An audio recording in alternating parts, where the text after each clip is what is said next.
बढ़िया गीत के संकेत मास्टर कैलन। ई कोनो दुल्हन अपना सैया जी से कहतिया कि सुना बड़ा मिले का मन करता। बता रहल बे कि जब मिले यहाँ तो कैसे मिली हा। उ भाव कितना सुंदर बा। बता रहल बे का कहे, दबे पावैया दबे पावैया नजरिया बचा के।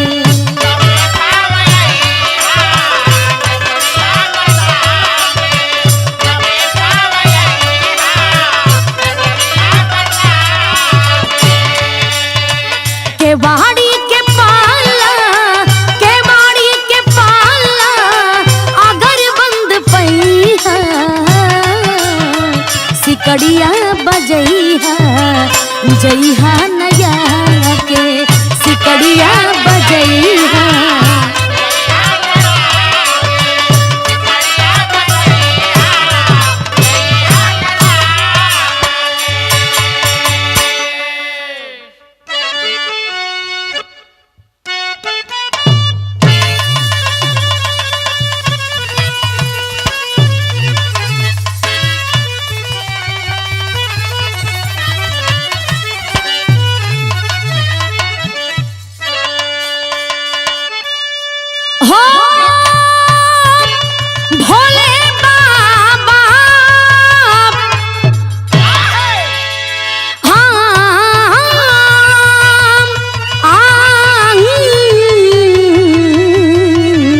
सबरिया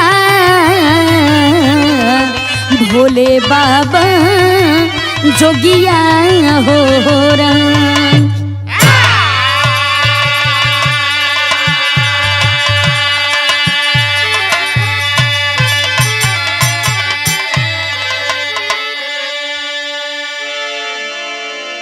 हम गायिकांशिका कुशवाहा और आप लोगन के बीच में एक फिर बिरहा भेज रहल बानी आंसू इंटरटेनमेंट के सौजन्य से।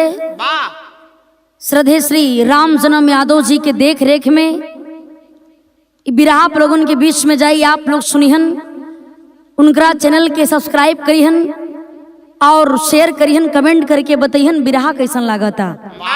और जिनका बड़ा ही विशेष आभार रहता है कलाकारों के ऊपर, परम आदरणीय श्री रंजीत यादव जी, लोरिक यादव जी, जितेंद्र यादव जी, एडवोकेट साहब और रामाश्रय यादव कवि जी, मनोज यादव जी। और ये बिरहा का मुकाबला, जोरदार मुकाबला श्याम कुंवर जी के साथ में जा रहल बा।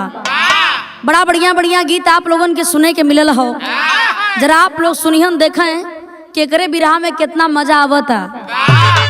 काहे से कि नया और पुरान कई टक्कर हो। यहाँ 4 लाइन भूमिका के लाइन से कहना है मास्टर। नारी के अंदर कितनी बड़ी सहन शक्ति है। इसी नारी को लोग दुर्गा कहा करते हैं, माँ बहन बेटी कहा करते हैं, देवी कहा करते हैं। और जिस घर में नारी का सम्मान नहीं होता उस घर में लक्ष्मी कभी वास नहीं लेती। भूमिका के लाइन से कहना है क्या,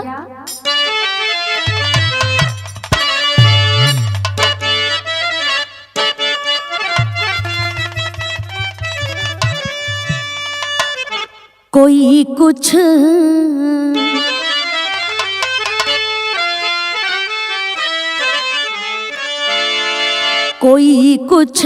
कहे पर यही सत्य है। अपने बलिदान से घर सजाती है नारी। नाता पत्नी बहन बेटी माता कहो, जग में हिम्मत से हर दम निभाती है नारी। लाख सदमा सहे पर न पीछे हटे, मैं के पी घर को जन्नत बनाती है नारी। मगर आज अफसोस होता सिया राम, पग पग पे है जब छली जाती नारी।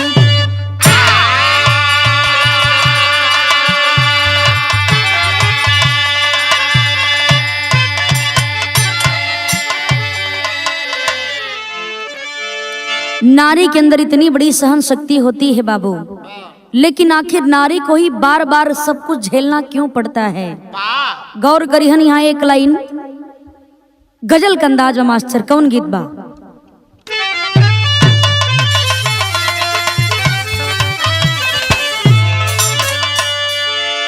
आँख से छलका आंसू और जा टपका शराब में।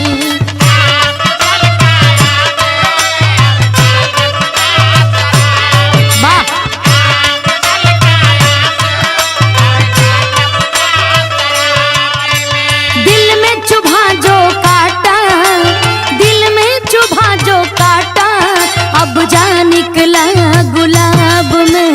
आँख से छलका आंसू और जा टपका शराब में।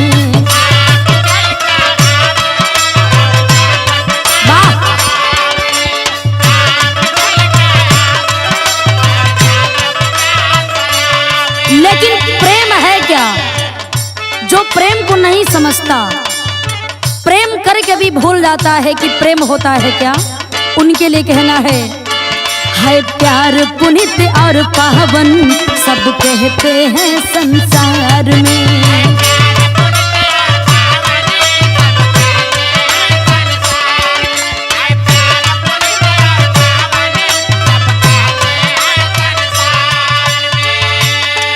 गद्दार भी है ऐसे, गद्दार भी है ऐसे, जो छोड़ चले मझधार में। है प्यार पुनीत और पावन, सब कहते हैं संसार में।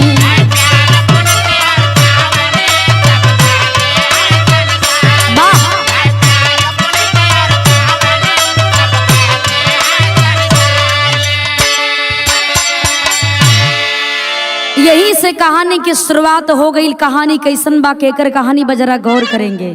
कैसे मास्टर?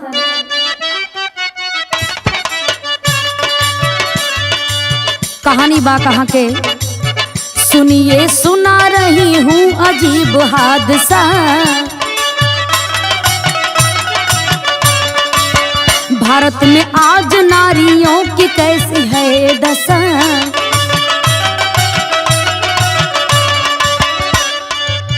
कहानी शुरू हो रही है बिहार प्रांत से, आशा की नजर लड़ गई अवनीश शांत से। करता था जो बीएससी पटना में वो रहकर, पड़ोसी बाला आशा मोहित थी उस पर।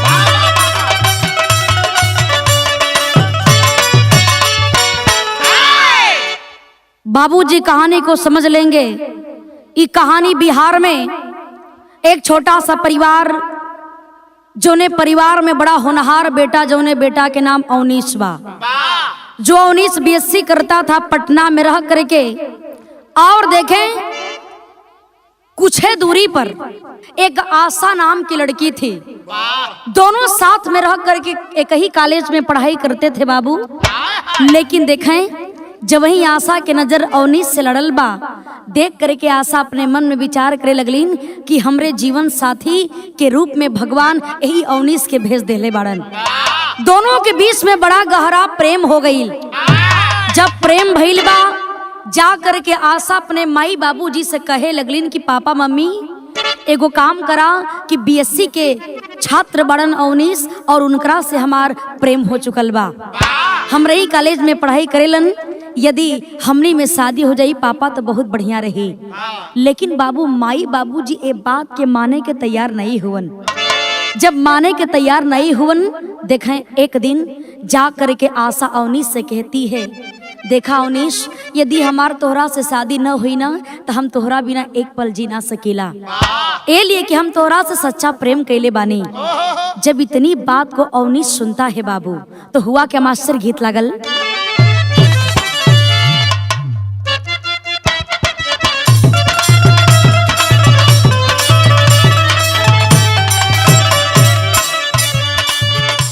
ये गीत के लाइन बा, ई कोनो लड़की के कोनो लड़का देख के कहता कि का हो कैसन देखा तानी, बड़ा जल्दी में जाता रो, आ तोहार आई दशा का भइल बा। लड़किया कहतिया कि ढेर बढ़ के मत बोला, सुना हमार बात। कहतिया का, काहे पीछे पड़ल बड़ा, हमारे पे मरल बड़ा,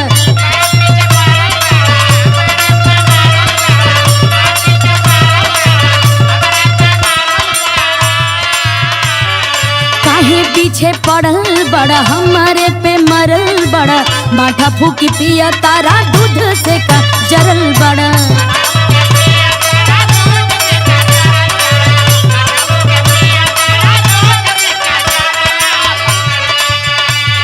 अके कर जगवलू हा भगिया गोरी,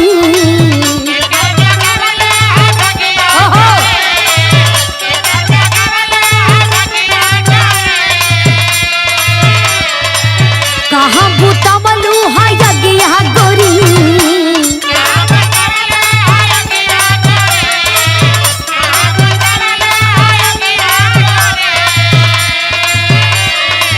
केकर जगवलू हा भगिया गोरी, कहाँ बुतवलू हा यगिया गोरी, कि हरी हरी ओढ़नी तो हर छूटल तबन बगिया गोरी।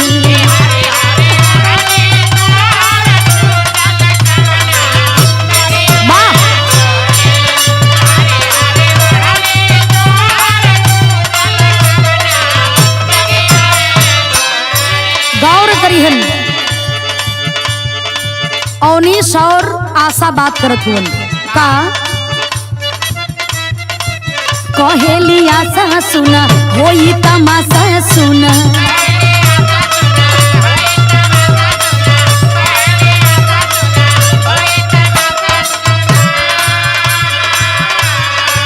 तोहरे घर के हमके ना भावेला दासा सुना,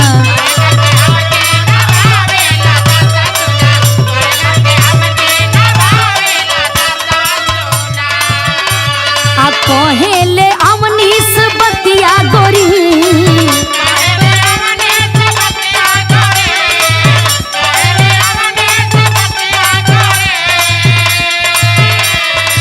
सात जन्म के संगतिया गोरी,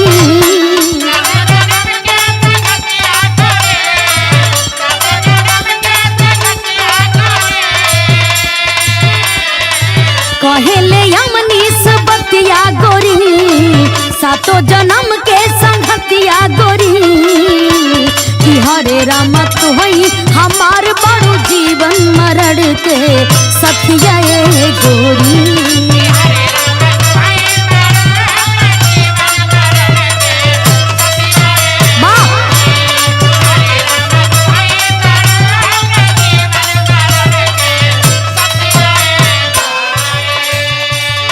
गौर करी, हम दोनों लोग कहलन, मंदिर में जा कर के कैली हले शादी, हमें से शुरू भइल बर्बादी।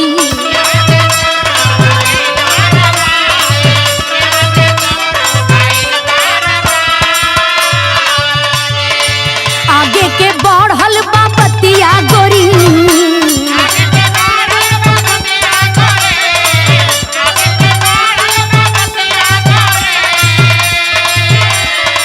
शुरू हो गईल ससतिया गोरी,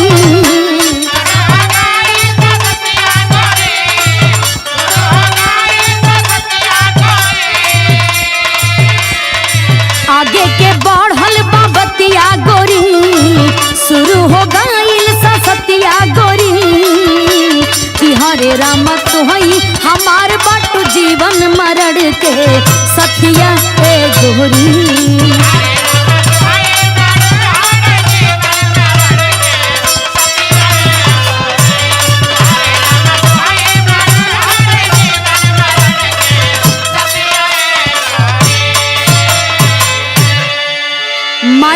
केहू का तैयार नहीं हुवन। अवनीश और आशा जा करके मंदिर में बहुत ही अच्छे तरीके से पूरे विधि विधान के साथ शादी करते हैं और पति पत्नी के बंधन में बंध जाते हैं, जीवन बितावे लगलन। कलन कि अब यहाँ रहने से कोनो फायदा नहीं हो। और शादी करने के बाद बाबू देखें दोनों अवनीश और आशा करते हैं क्या। यहाँ एक लाइन गीत लगल,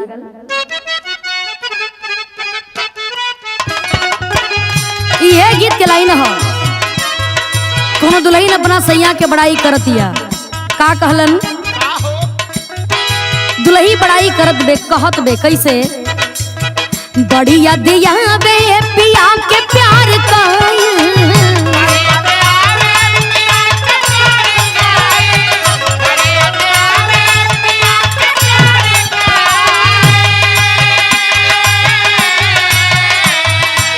रतिया तरतिया पहाड़ दिन भाई,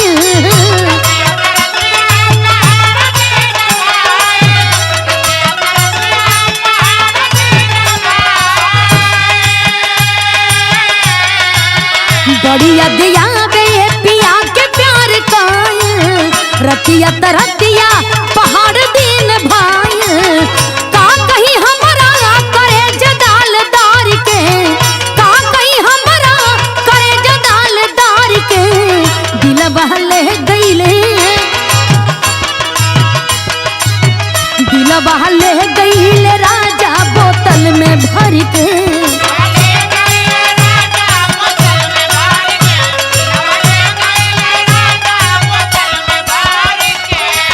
लेकिन गौर करिहन दोनों अवनी से आशा शादी कैलन हा का, आशा अवनीश तजे दिहले भवनमा,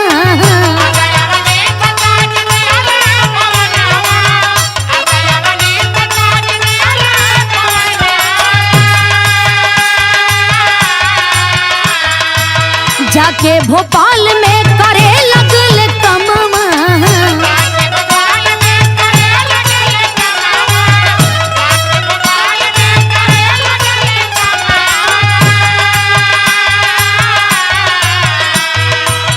आशा अवनीश तजी दिहले भवनमा, जाके भोपाल में करे लगल कमवा, दिनमा बितल 1 साल बा भाई, दिनमा बितल 1 साल बा भाई, कहली आशा,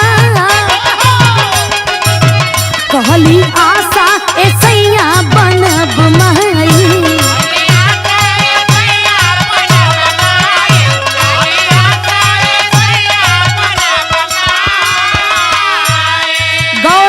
शादी हो गई। दोनों घर को छोड़ करके भोपाल में जा करके रहने लगे। दोनों पढ़े लिखे थे बाबू, लेकिन पेट के जियावे का सवाल बा, नौकरी तत्काल मिलत नहीं बा, कुछ काम धंधा करे लगलन। तब सुन के अपार खुश अवनीश भइले,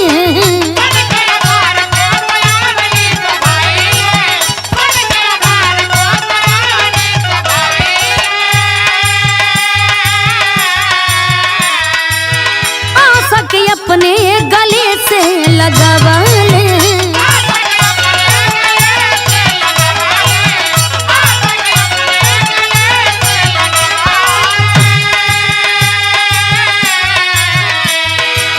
रोवेले गले से अपने लगाई, रोवेले गले से अपने लगाई, कहली आशा,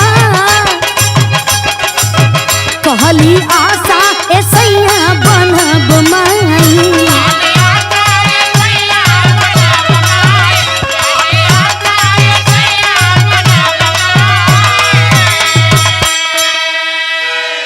भोपाल में आकर के आशा अवनीश अपने जिंदगी के बितावे लगलन। पढ़ाई लिखाई तो बढ़िया है बा, लेकिन नौकरी तुरंत मिलत नहीं बा। केहू तरह फल उल के दुकान करके अवनीश और आशा के साथ जीवन बिता रहल बड़न। एक एक दिन बीत रहल बा। एक दिन की बात है बाबू, आशा आकर के खुशखबरी सुनाती है अवनीश से कि अवनीश मैं माँ बनने वाली हूँ, मैं प्रेग्नेंट हूँ। सुन करके अवनीश की आंख में आंसू भर गई, गले से लगा के कलन की बार आसास दुनिया का सारी खुशी हमरा के मिल गई। ए बाबू देखें धीरे धीरे समय बीतल बा। जब 9 महीना बीतल तो ओ घर में खुशी का माहौल आइल हो। तेरी के लाइन से कहना है,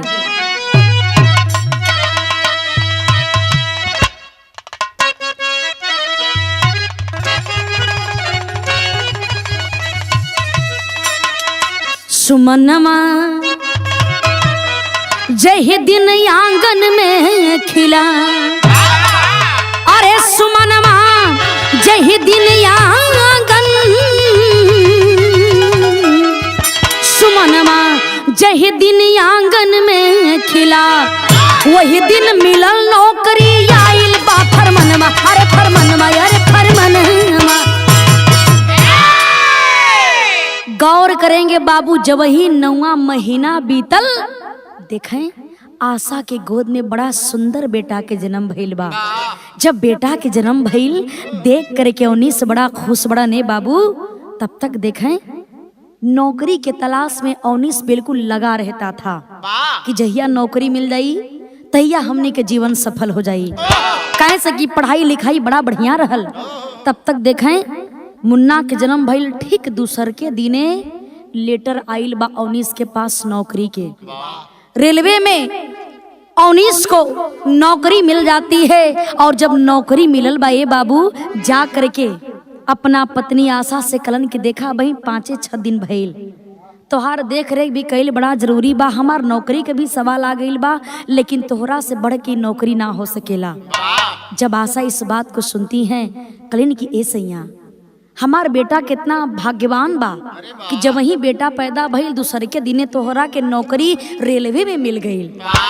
हमनी के जीवन बड़ा बढ़िया से बीती सैया, हमार चिंता मत करा, अपने पत्नी आशा पर विश्वास करा, तू अपने ड्यूटी पर जा, हम सब कुछ संभाले, हम बिल्कुल स्वस्थ बने ठीक बने।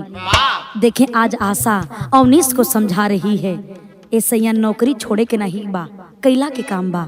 का कलिन मास्टर गीत लगल,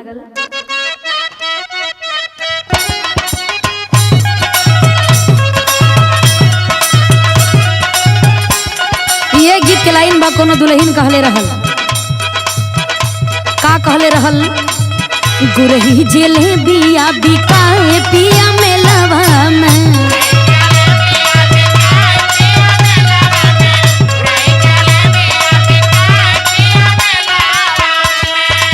ले यहाँ गौरव में छनत होई तेलवा में, ले यहाँ गौरव में छनत होई तेलवा में, गुरही चले बिया बिकाए पिया मेलवा में।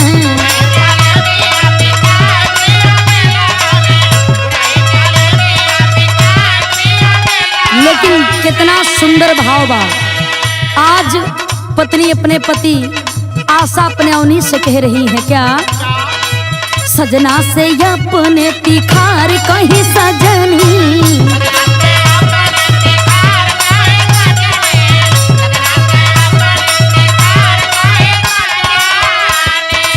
जा तू छोड़ा चिंता हमार छोड़ा सजनी, जा तू छोड़ा चिंता हमार छोड़ा सजनी, सजना से अपने तिखार कहीं सजनी।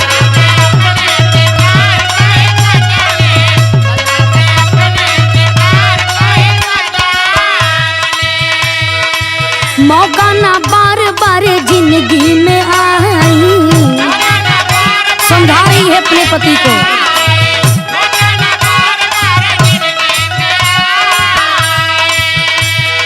बाबू साथे ले हम दिनमा बिताई,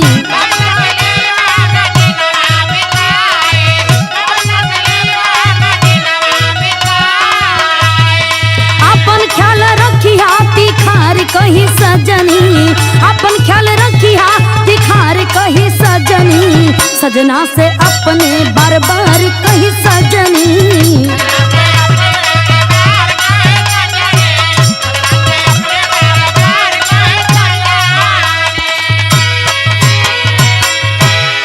गौर करेंगे बाबू आशा कलिन की सैया हमार चिंता छोड़ा, ये छोट मुन्ना के लेकर के हम जिंदगी केहू तरह बिता ले, दिन बिता ले, आप जा ड्यूटी पर ड्यूटी करा, छुट्टी मिली घरे आ जाइहा, जब नौकरी आप करबा पैसा मिले लगी तो सब कुछ ठीक हो जाई।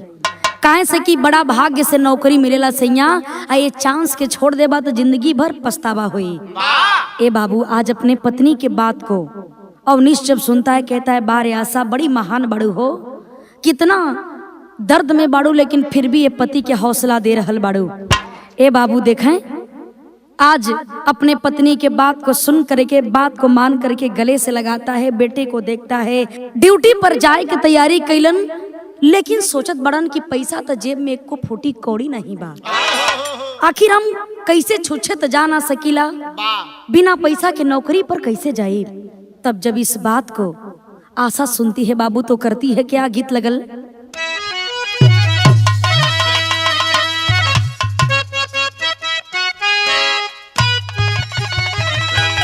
यह गीत के लाइन हो, तरे नरिया रवा के बारी, अरे तरे नरिया रवा के बारी, ऊपर श्याम गेंदा लगाई दा।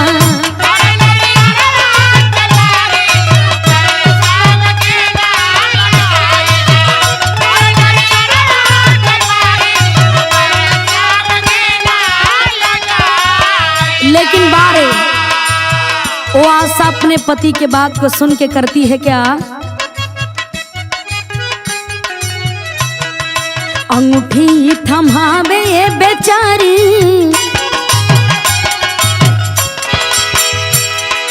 अंगूठी थमावे बेचारी, कहे सैया बूझा लाचारी।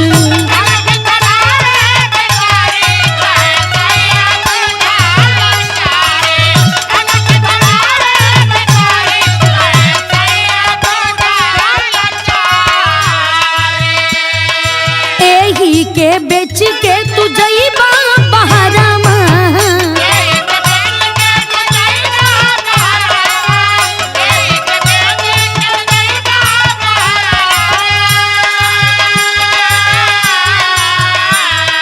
कुछ पैसा छोड़ी दा हमरे पजरमा,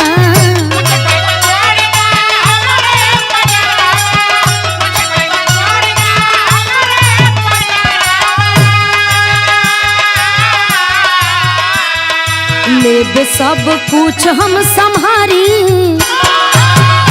अरे लेबे हम सब कुछ संभारी, कहे सैया बूझा लाचारी।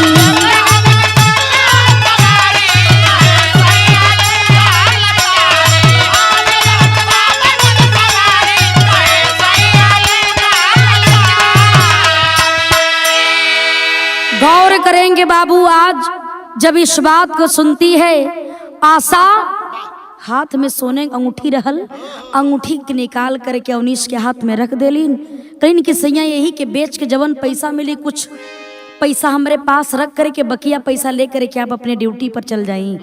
इस बात को अवनीश सुनता है, जाता है बाजार में और अंगूठी को बेच करके जो पैसा पाता है कुछ अपने पत्नी को देख करके और पैसा ले करके अपने ड्यूटी पर चला जाता है। बाबू जब ड्यूटी पर गईलन, इधर आशा बड़ा खुश बड़ी, जब हमार सैया ड्यूटी करे लगी हन, घर आई हन, पैसा आवे लगी तो सब कुछ बढ़िया हो जाई, अपन घर हो जाई और खुशी खुशी से अपने पूरे परिवार के साथ रहल जाई।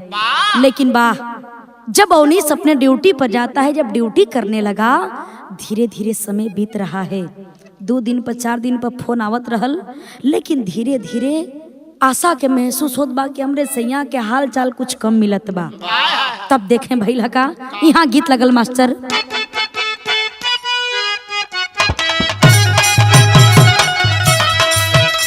वाह, एक उल गीतन के कोनो जोड़ नहीं, बात कल तो गीत आप लोग बड़ा सुनते बने। इहो कोनो पतोहू अपना सासू अम्मा के बतावत या समझावत है कि का पगलाइल बड़े हो। अरे तनिए आजकल के जमाने के देख के विश्वास करा, अंधविश्वास में जियला के काम नहीं बा। बतावे का कहे, का पगला गइलू ना ये यही का पगला गइलू हो,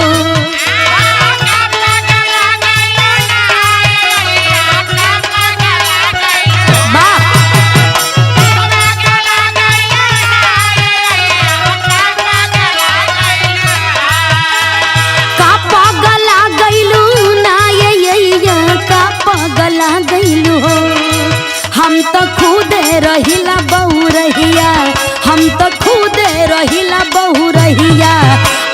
कहा पगला गईलू हो।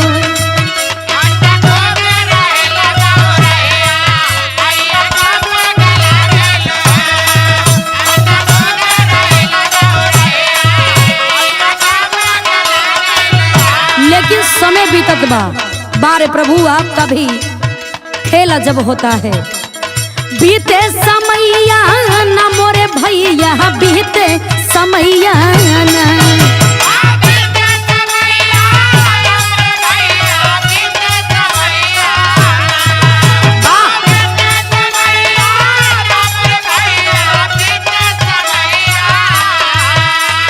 बीते समैया न मोरे भैया, बीते समैया न।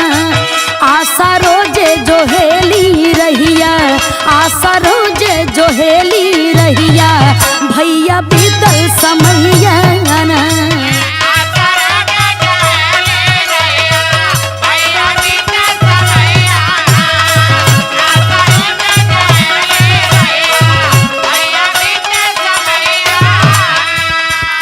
ए बाबू, धीरे धीरे समय ज्यादा बीत रहल बा, लेकिन 19 के अब फोन तो दूर, कौनो खबर नहीं मिलत बा। तब 10 साल बीतल नाही आइले,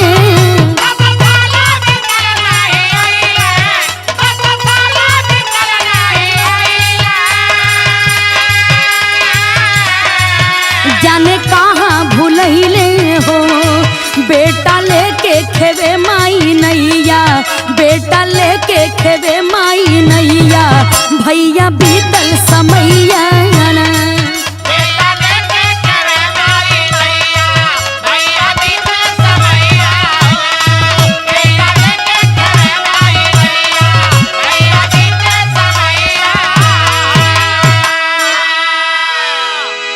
गौर करेंगे बाबू, देखें अब 2 दिन 4 दिन का तो बात छोड़ दा, अब तो 19 के फोन भी आइल बंद हो गई। देखें 19 ड्यूटी करने लगा, पैसा कमाने लगा, भूल गया अपने परिवार को। लेकिन बारियास आज अपने छोट बच्चा के ले करके, जौने बच्चा के नाम बड़ा प्यार से सोनू रखलीन। अब प्यार से कभी कभी सानू सानू कह के बुलावे। आज उस सोनू मुन्ना के सहारे अपने जिंदगी के बितावे लगली, रोवे लगलीन कि बारे सैया गैला, फिर गैला के बाद कबो पता भी ना चलल। आ धीरे धीरे बाबू 10 साल का समय गुजर गया। जब 10 साल के समय बीत गई, लेकिन फिर भी 19 के कोनो पता होता नहीं चलत बा। देखें जा करके स्टेशन पर अपने बेटवा के ले करके, सोनू के ले करके आशा चना बेचे लगलीन। जब चना बेचे लगलीन, चना बेचते बेचते तनी 2-4 लोगों से परिचय भइल, और जब परिचय भइल बा, अपने छोट बेटा सोनू के ले करके बम्बई चल गईलीन। जब बम्बई गईलीन, वहां भी गईला के बाद यह प्रक्रिया चालू हो गई, चना बेचे का प्रक्रिया चालू बा। एक कॉलोनी रहल, वही जन छोटा सा झोपड़ी लगा के अपना बेटा सोनू के लेकर के रहे लगली।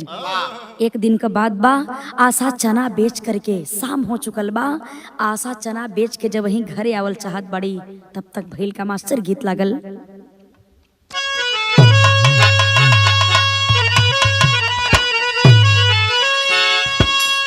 यह गीत के लाइन हो कैसे मास्टर?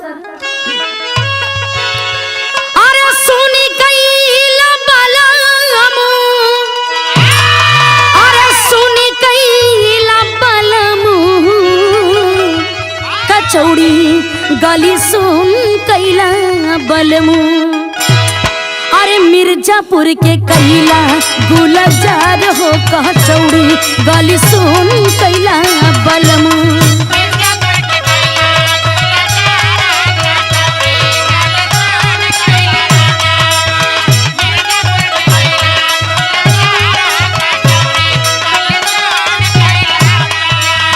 लेकिन खेला खेलवावे किस्मतिया, खेला खेलवावे किस्मतिया, चना बेचे लगलिया बरतिया, खेला खेलवावे किस्मतिया।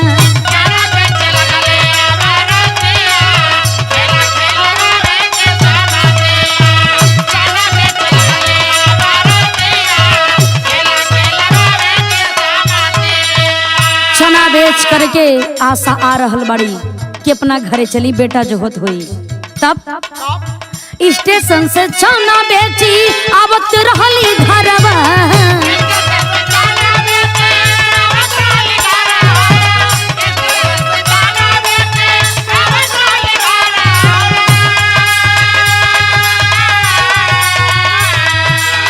भइल एक्सीडेंट फाटी गइल चेहरवा।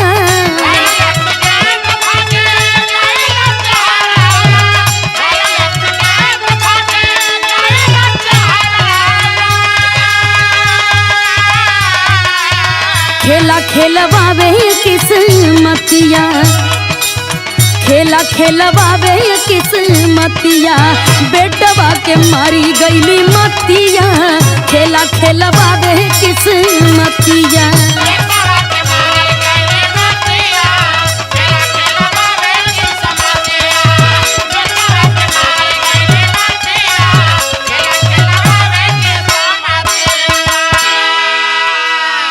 ए बाबू शाम का वक्त बाद चना बेच के जब वही आशा वापस आवत बड़ी तब तक देखे बाबू एकाएक 4 व्हीलर से आशा के एक्सीडेंट हो गई। जब बीच रास्ता में एक्सीडेंट हो गई आशा बड़ा पीड़ा में बाड़ी। एकाएक जब चोट लगल बा आशा के ठीक चेहरा के सामने चोट लगल हो।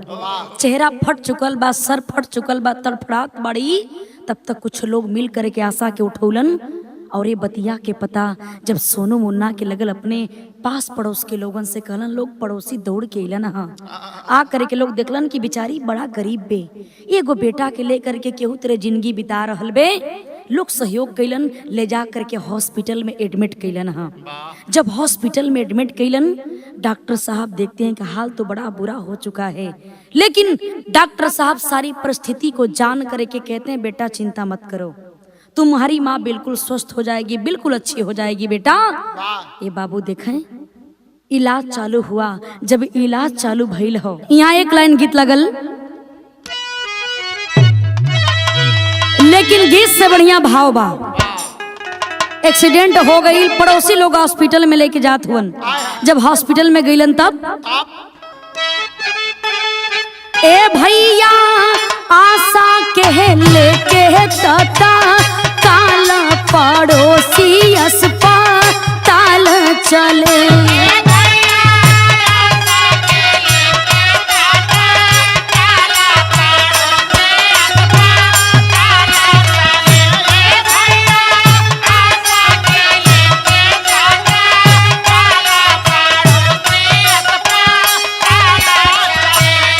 हॉस्पिटल में डॉक्टर साहब सारी स्थिति को सुनते हैं, जानते हैं।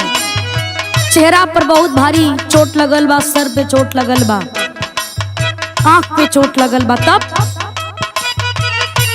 सरी और आंखों में बांधल पट्टी,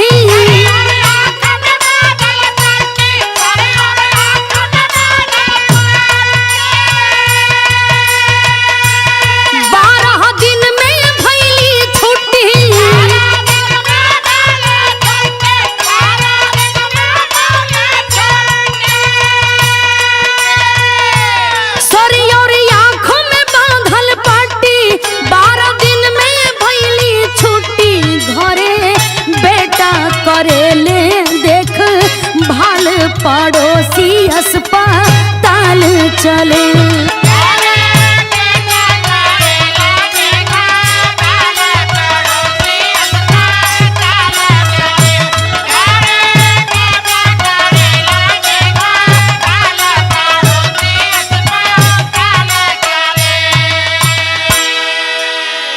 गौर करेंगे ए बाबू, देखिए आखिर में डॉक्टर साहब कहते हैं बेटा चिंता मत करो, माँ को चोट लगी है, जल्दी तुम्हारी माँ स्वस्थ हो जाएगी। बड़ा लोगन का सहयोग बा, डॉक्टर साहब भी बहुत हिसाब से काम करते हैं। और 12 दिन के बाद छुट्टी भइल बा। जब 12 दिन के बाद छुट्टी भइल 10 साल का वो बेटा हो सोनू अपने मम्मी के साथ घर पे आइल बा। वो छोटा सा घर में वो झोपड़ी में रह करके माई के ख्याल रखत बा। डॉक्टर साहब कहलन कि बेटा माँ का कुछ दिन देखभाल अच्छे तरीके से करना पड़ेगा, और जो दवा है ना याद रखना, ख्याल रखना कि कुछ खाने के बाद ही माँ को दवा खिलाना। ए बाबू इतना बतिया जब बेटा सुन ले बा केहू न केहू तेरे जुगाड़ हो करे के माई का काम चल जाए। बेटा अपने भूखा रह करे के माई के खिला ले बाबू, दवाई खिला के हमार माई जल्दी स्वस्थ हो जाए। कोनो न कोनो जुगाड़ करे के बेटा अपने माई के दवाई खिला दे, भोजन की व्यवस्था कर दे। लेकिन एक दिन का बात बा, वो घर में अन्न का एको टुकड़ा नहीं बा, अन्न का एको दाना नहीं बा। सोनू सोचत हुवन कि आज हमार माई दवाई कैसे खइहन, आज हमार दवाई माई कैसे खइहन। ए बाबू आगे कोनो रास्ता दिखाई नहीं देत बा। माई घर में आशा आराम करत बाड़ी, तब तक देखें कुछ दूरी पर गईलन। उनकरा घर से कुछ दूरी पर जैसे ही बाहर निकललन, हाँ बड़ा वीआईपी बड़ा सुंदर बंगला दिखाई देलस। वो बंगला के अंदर चल गईलन, जाके दुआरी पर चुपचाप ताकत हुवन, रोवत बड़न। तब तक उसी बंगले के अंदर से उस बंगले की मालकिन बाहर निकलती हैं।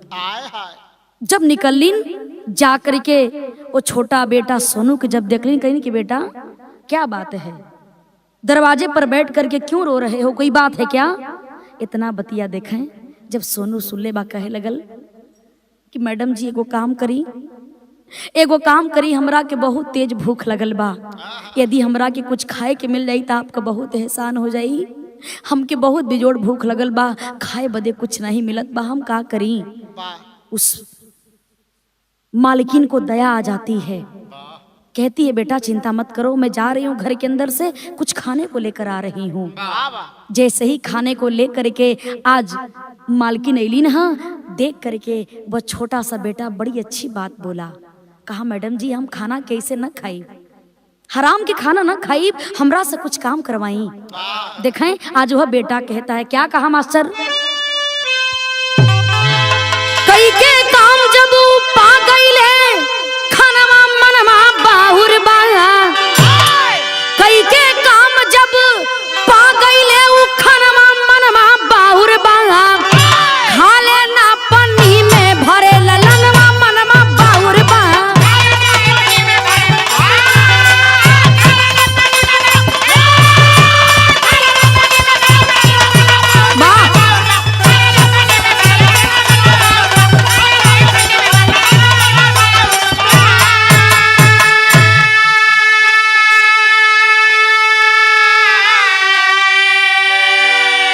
बारे वह बेटा के अंदर कितना बड़ा संस्कार है। कहे लगल मैम साहिबा, मैडम जी हमारे को बात ध्यान से सुनी, हम भोजन के तेरे मुफ्त में ना खाई, हमरा से कुछ काम करवा ले ही, जब काम करोई हम तबे हम भोजन के ले। ए बाबू देखें जब इस बात को जब वो मालकिन सुनी ना करीन कि बाहर बेटा, अच्छा ठीक है बेटा जो तुम्हारी इच्छा हो कर सकते हो। बाबू देखें आरी आरी जोन पौधा लगल रहल, पौधा में पानी देना, 2 गाड़ियां खड़ी थी, गाड़ियों को जा करके पोछना और धोना। जब ये सब काम कर रहलन, एकरा बाद ले जा करके जब वो हम मालकिन भोजन को देती हैं, वो भोजनिया के देख करके और देखे सोनू मुन्ना अपने नहीं खात हुवन, पाकिट में पन्नी ले हुवन, पन्नी के निकाल के तुरंत वो भोजन के भरे चालू कैलन कि हमरे मम्मी के दवाई खिला में बहुत लेट होत बा। देख करके मालकिन पूछ रही हैं कि बेटा तुम तो बोल रहे थे हमें बहुत भूख लगी है, हमके खाना चाहिए, जल्दी से हमरा के खाना दे दा, लेकिन तुम्हें खाना खाना चाहिए, पन्नी में भर के कहाँ लेकर जा रहे हो? इतना बतिया बाबू जब सोनू सुले बा कहे लगल कि नहीं मैडम जी, नहीं मैडम जी, मैं भोजन को लेकर जाऊंगा और अपने घर पर खा लूंगा। शंका भइल बा, मालकिन के पूछत बड़ी, नहीं सही सही बताओ, सही सही बताओ क्या बात है बेटा, भोजन को यहाँ भी खा सकते हो, पन्नी में क्यों भर रहे हो? इतना बतिया बाबू जब सोनू मुन्ना सुन ले बा कहे लगल कि घरवा हमारे मम्मी के एक्सीडेंट हो गई बा, डॉक्टर साहब कहले वन के बिना कुछ खैले दवाई ना खियावे के, यही से हम सोचली कि आज तक कुछ भी मम्मी के खाए बदे ना बा, यही से आपके दरवाजे फरमाइलिन कि कुछ काम कर ले तो कुछ हमारे माई के खाए के मिल रही, हमारे माई दवाई खा ली हन। इस बात को मालकिन जब सुनती है कहती है, पारे बेटा क्या तेरी माँ ने तुझे संस्कार दी हैं कि बिना किए तू भोजन नहीं ले रहा है, भोजन नहीं खा रहा है। सलाम करती हूँ ऐसे माँ को, उस माँ का मैं दर्शन करना चाहती हूँ जिस माँ ने इतना अच्छा संस्कार इस बेटे के अंदर भरा है। चलो बेटा, तुम अकेले नहीं चलोगे, तुम्हारे साथ मैं भी चलूंगी। आज वो मेम साहिबा भी बाबू सोनू मुन्ना के साथ में आशा से मिले खातिर चली नहा। तब भैल का मास्टर आल्हा के लाइन लगल,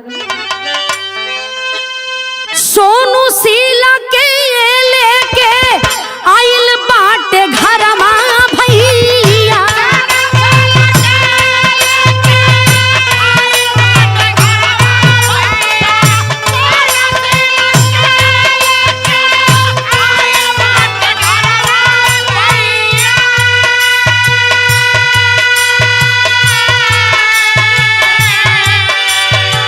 अब देखी के हालत दिया शीला ठोकेली का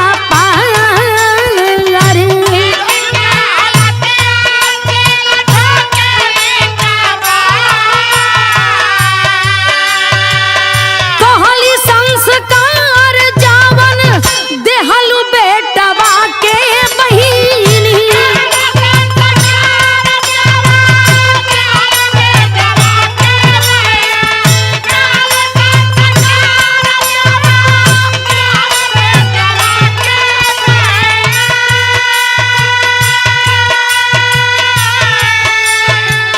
वैसन संस्कार का हो गई संसार।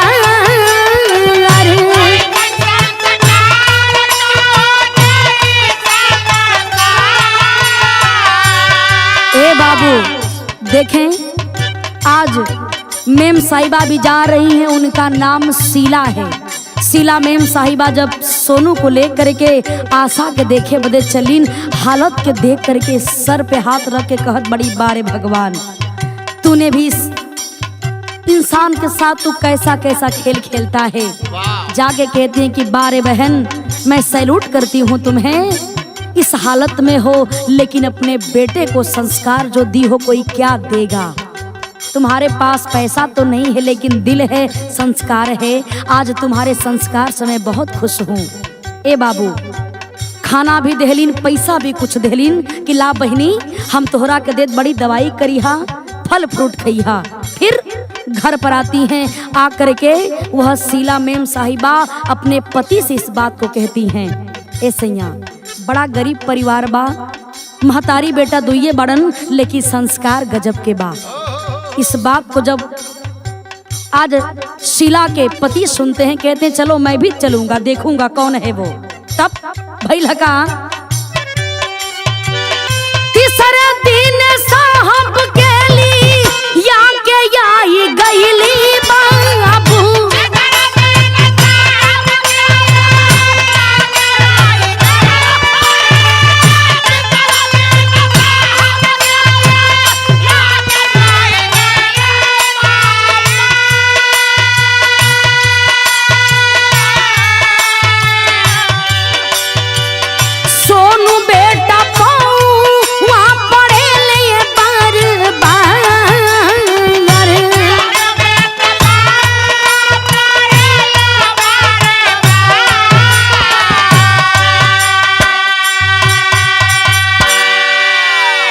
गौर करेंगे बाबू।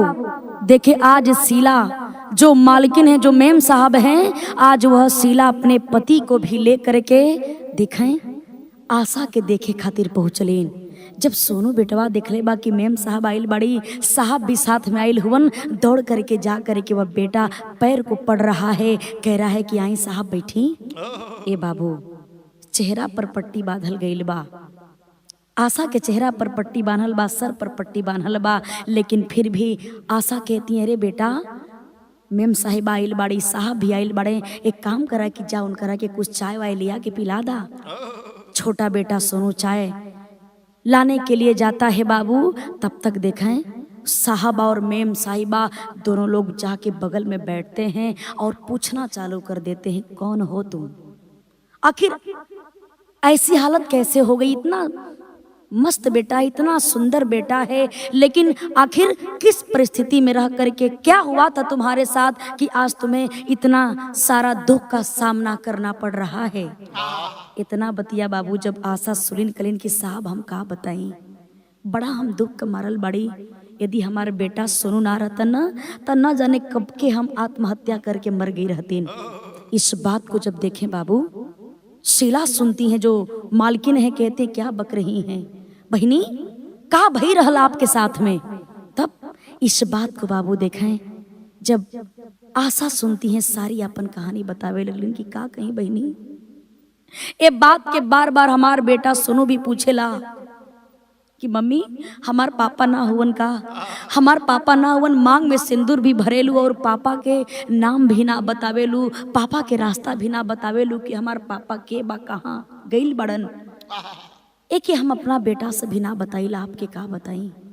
हमरो जिंदगी बड़ा बढ़िया से बीतत रहल, माई बाबू राजी ना रहलन और हमरे पति के नाम अवनीश रहल और दोनों शादी कर ले जा। भोपाल में आकर के जिंदगी बढ़िया से बीते लागल। हमरे बेटा यही सोनू को जन्म भइल और हमरे पति अवनीश के नौकरी भी लग गई, रेलवे में नौकरी भी लग गई और हमार पति हमने के छोड़ करके नौकरी करे चल गईलन और आज तक लौट करके ना आइलन। धीरे धीरे 10 साल के समय बीत गई, पता न का भइल, ये दुनिया में बाड़न कि ना बाड़न, उनकरा के का हो गई कुछ भी पता ना चले, आज तक पता भी ना चलल। और हम चना बेचे का काम करे लगलीन, चना भी बेचत रहलीन और अपने पति के तलाश भी करत रहलीन, लेकिन हमरे सैया के कहीं कोनो पता ना लगल। हमार मन कैलस की आत्महत्या करके अपने आप के खत्म कर ली, लेकिन ये छोट मुन्ना के मुंह देख करके कलेजा के पत्थर बना के बेटा के लेके जियत बड़ी। का करी बहनी, बड़ा दुख का मारल बड़ी। ए बाबू देखे, आज जब शीला इस बात को सुनती हैं, आंख में आंसू भर गई, आंख में आंसू भर गई, रोवे लगलीन। और देखें जो साहब साथ में गए हुए हैं उनके भी आंख में आंसू है, रो रो करके सारी बात आशा बता रही हैं। ए बहनी, भगवान की कृपा से हमनियों के कुछ कमी ना रहत, लेकिन किस्मत के मारल बड़ी। बताती हैं क्या,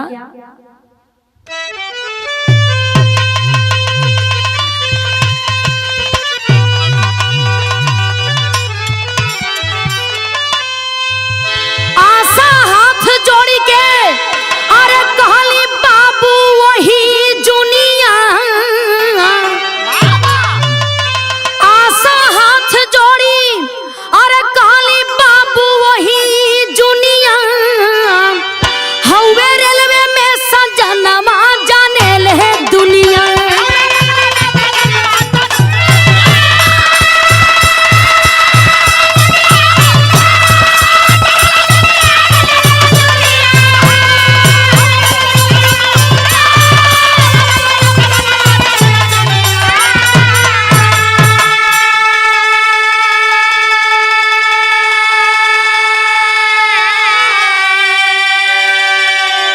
सारी कहानी को बाबू देखें, आशा सब कुछ बतौलीन। बगल में जो साहब बैठे हैं, साहब के आंखों में आंसू है, खड़े हो जाते हैं। जब खड़ा हो गईलन, जा करके कहते हैं कि अरे पगली, अरे पगली, तू जानती है कि मैं कौन हूं। इतना बात दिखाएं, आज आशा के कान में जब ये आवाज गई, समझ गईलीन कलीन की सैया, ये तो हमरे सैया की आवाज बा, ये तो अवनीश हमरे सैया की आवाज बा। तब तक जा करके खड़े हो करके बाबू आज रोना चालू कर देती है।